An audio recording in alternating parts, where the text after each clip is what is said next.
Harry, can you tell us how long you'd like to speak? Oh, 10 or 15 minutes, perhaps. 15? We'll run a clock on that. 15 minutes. Thank you. Colleagues, the simple truth here is that Vanita Gupta is not fit to serve in the Department of Justice. We've heard a lot about that today already, but unfortunately there's a lot more to say. During this committee's hearing with Ms. Gupta a few weeks ago, I asked her, as several of us did, about her past statements. There are many, and unfortunately they're not just hyper-partisan, but also laughable and offensive. For example, I asked Ms. Gupta during her hearing about statements she made before this committee just last June, less than a year ago, where she said that she believes all Americans, every last one, are racists. Now, I know that Ms. Gupta and her allies have tried to spin those statements now that she's up for Senate confirmation and she needs to look more reasonable. But what she said was clear. When Senator Cornyn asked her in June 2020, "Do you believe all Americans are racist?" Senator Cornyn probably recalls that her exact words were unequivocal. "Yes, I think we all have implicit biases and racial biases. Yes, I do." That's not some reference to historical difficulties. That's not something in the abstract. That's not an academic theory. She is saying specifically that she thinks every American harbors racial bias. She didn't just say that it was some kind of implicit bias. She went out of her way to add racial bias. So I asked her about these statements. If all Americans are harboring racial bias, then against which groups does she harbor racial bias? At first, she tried to say that she was simply referring only to implicit bias.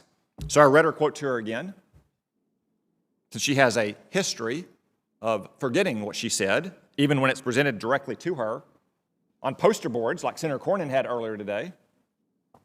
When she was confronted with her words, she admitted that she holds stereotypes that she has to manage. She said that she is a, quote, product of her culture. She even said that she believes that all of us are able to manage those biases, but, quote, only if we can acknowledge our own.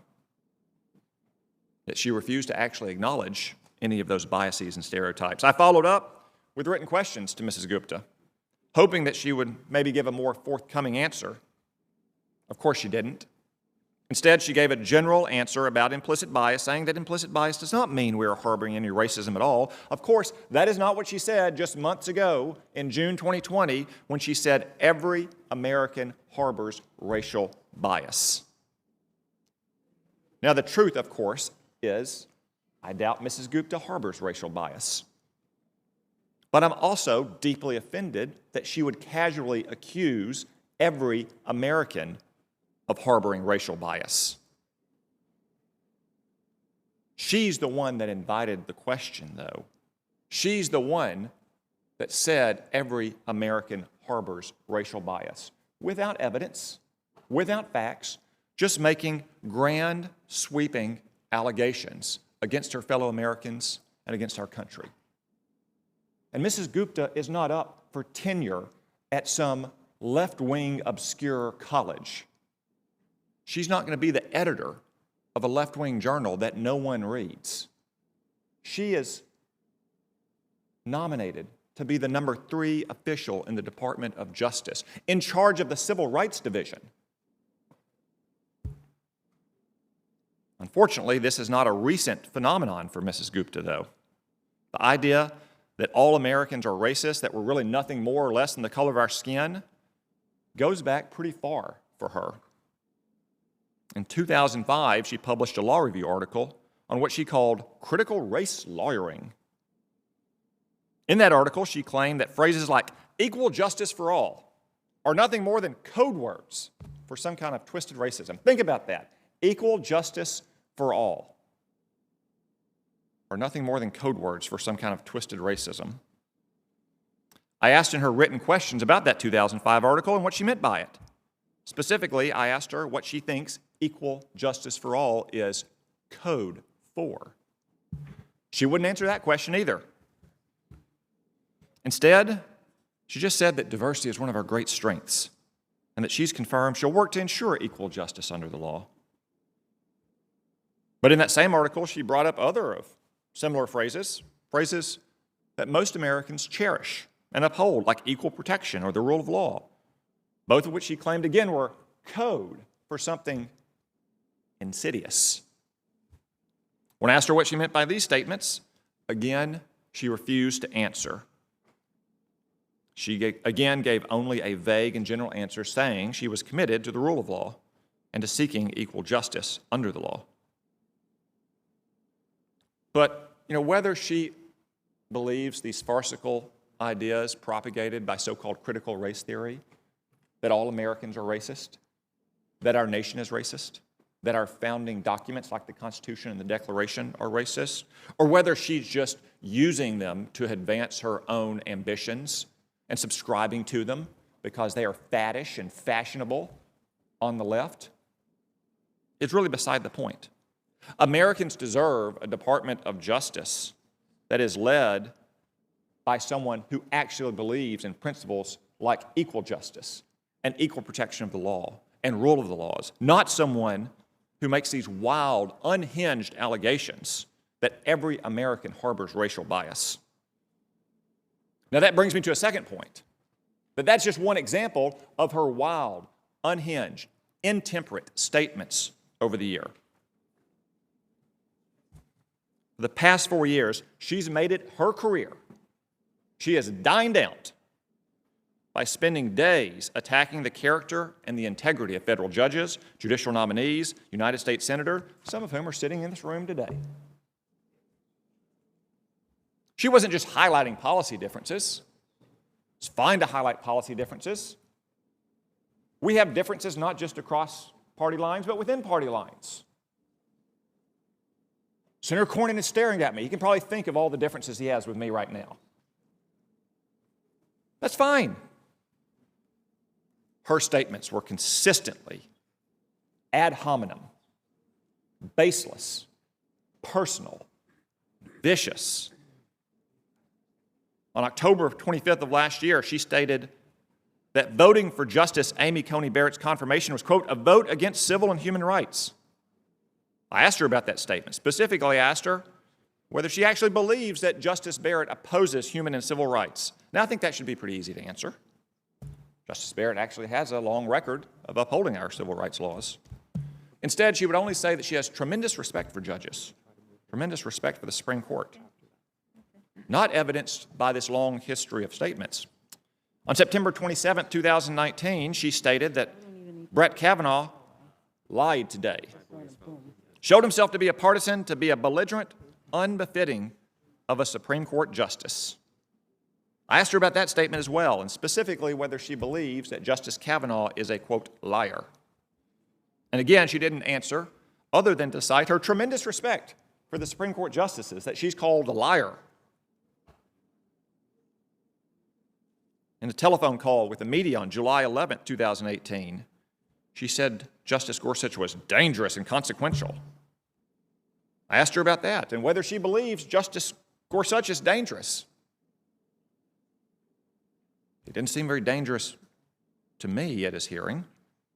He seemed like a man who had been wronged by many members of this committee and was standing up for his reputation and his character. Yet again, she only stated that she has tremendous respect for the man that she called dangerous. It's not just nominees. She got in on the act on October 23, 2018 as well, when she accused Justice Clarence Thomas of having an extreme judicial philosophy. I asked her whether she believes that Justice Thomas is an extremist, but yet again, she has tremendous respect for this extremist justice. On March 12, 2019, she attacked Naomi Rao, a circuit judge in Washington, D.C. She said, make no mistake, a vote for Naomi Rao is a vote against, yes, you guessed it, civil and human rights. Senator Cotton, I'm sorry to interrupt you. We've been notified there's going to be the 2-hour rule invoked, and we have 4 minutes left before that happens.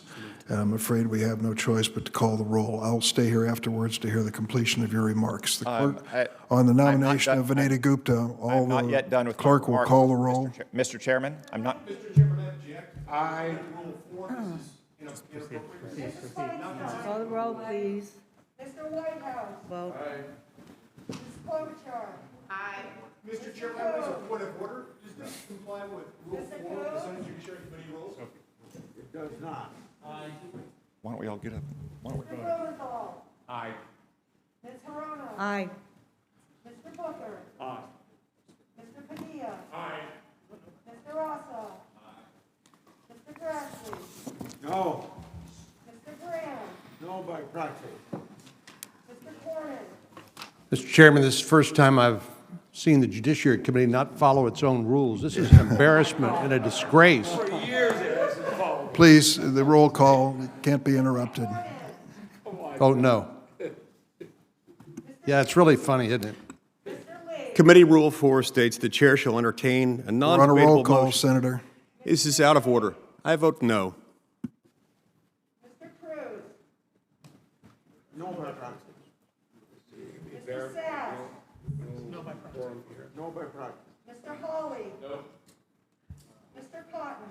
I vote no, and I object to the chairman cutting off my remarks. I guess he found them too persuasive and thought that he had to end the hearing lest I persuade one of my Democratic colleagues. But I assure the chairman that what comes around. We're on a roll call vote. The next senator's name, please. Mr. Kennedy. Mr. Chair, No by proxy.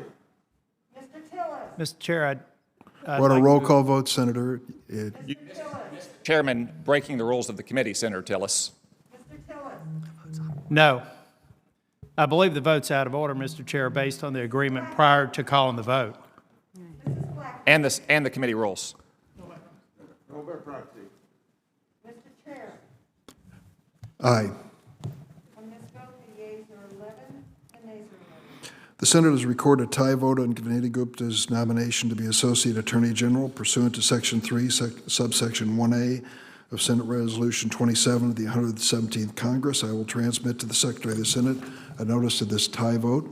Under Section 3, subsection 1B of that resolution, either the majority or minority leader may then make a motion to discharge the motion.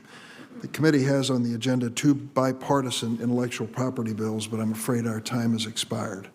We'll have to take those up another day. Mr. Chairman, why did our time expire? Judiciary Committee stands adjourned.